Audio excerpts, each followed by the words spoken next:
Making every moment count, learning anytime, anywhere. Chapter 1. The Waiting Game. Elena tapped her fingers on the armrest of the bus seat, staring absently at the crowd outside. The city hummed with life, people rushing, cars honking, street vendors shouting. But to her, it all blurred into background noise. It was her daily commute, and she had come to dread the wasted time spent doing nothing. 40 minutes on the bus to work, 15 minutes waiting in line for coffee, 10 more at the post office, sometimes half an hour in the dentist's waiting room. It added up. Hours of idle waiting that seemed unrecoverable. That morning, as the bus pulled into traffic again, Elena opened her phone out of habit. No new messages. She scrolled through social media briefly, sighing as she closed the app. That's when her eyes caught a small sticky note in her planner. Learn Spanish, 10 minutes day. She had downloaded Duolingo months ago but had never opened it.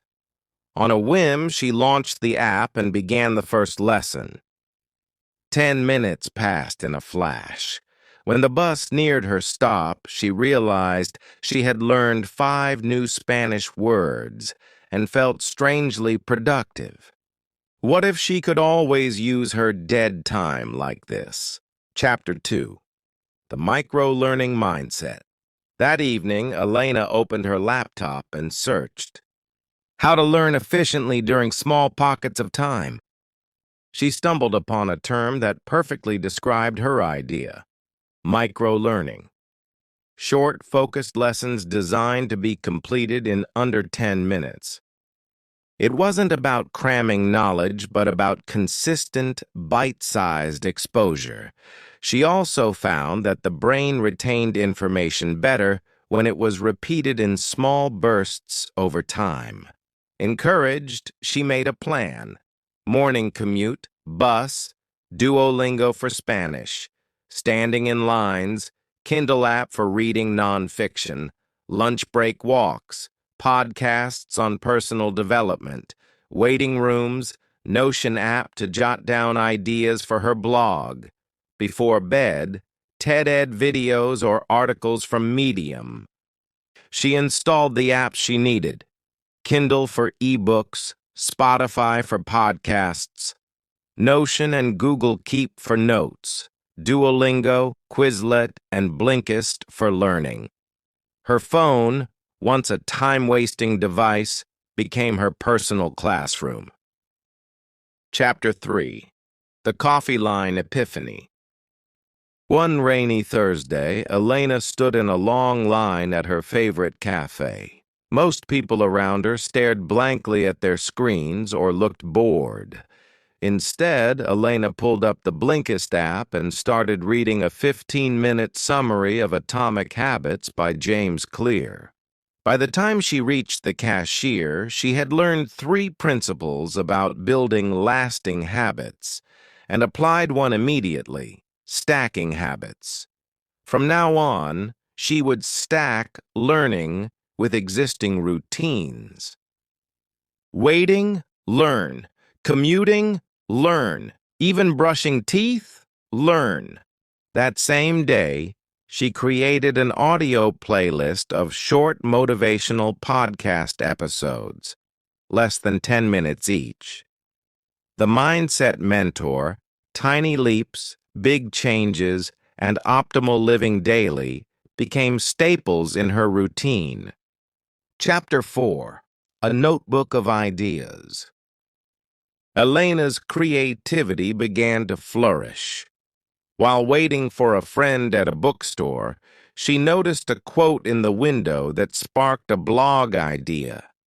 She opened Notion, typed a quick note, and titled it, Moments Between Moments. Later, while stuck in traffic in a cab, she brainstormed the outline of an article just by speaking into her phone's voice-to-text function. Google Keep stored it instantly.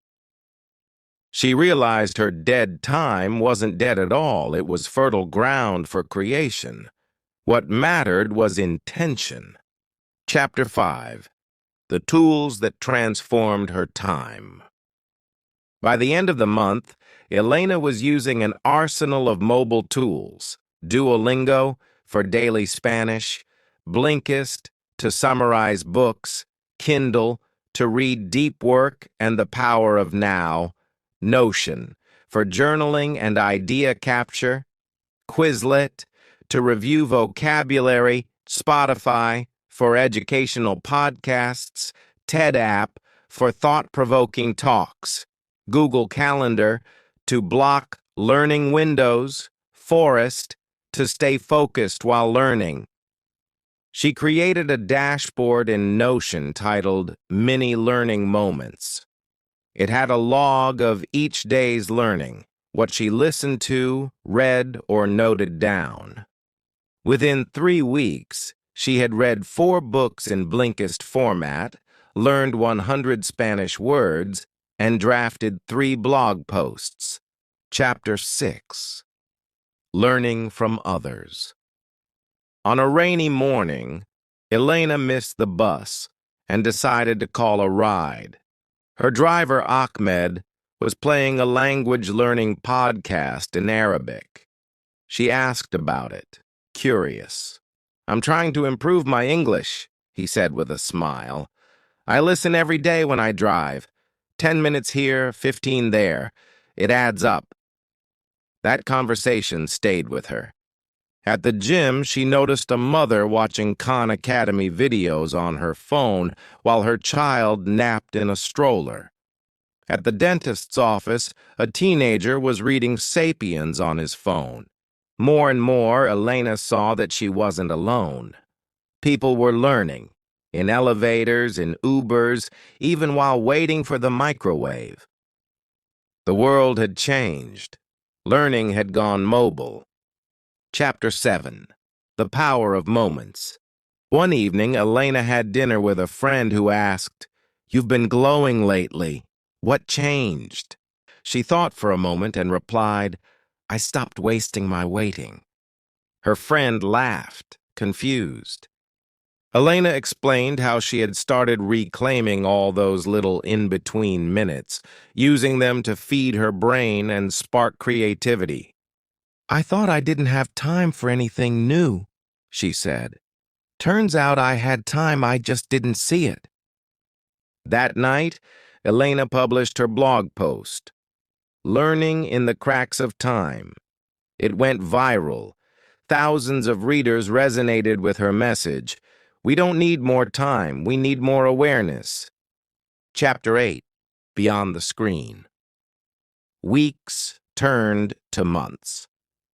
Elena continued her micro-learning journey, but also realized that learning wasn't just digital. Sometimes she kept a pocket-sized notebook to sketch, write, or reflect without looking at a screen. She observed more. She listened more. Even a walk through the park became a lesson on mindfulness, silence, presence. She began hosting short workshops titled Time-Rich Learning to help others unlock the power of their overlooked moments. One participant, a young dad, said, "I used to scroll through Facebook at 2 a.m. when feeding the baby. Now I listen to history podcasts. I've learned more in 6 months than in 4 years of high school." That was when Elena knew the smallest windows of time, when used wisely, can change lives. Chapter 9. A New Definition of Time. Looking back 6 months later, Elena no longer feared wasted time. She saw time as a mosaic, each tiny tile, no matter how small, part of something greater. She had finished 10 full-length books, learned over 600 Spanish words, drafted 20 articles, gained insights from over 100 podcasts, built habits that would last a lifetime. Her greatest realization: it's not about finding time. It's about transforming time. Chapter 10. The lesson she carried forward. On a bright spring morning, as she waited in line for her coffee, Elena saw a teenager behind her scrolling through TikTok. She smiled, opened her phone, and listened to a 3-minute episode from the Daily Stoic. The lesson. Control what you can. Let go of the rest. She took a deep breath, grateful. Not every moment had to be optimized. Some could just be quiet. But knowing she had the power to learn anywhere, any time, gave her an edge, a sense of control in a busy, chaotic world. And for Elena and thousands inspired by her story, that made all the difference.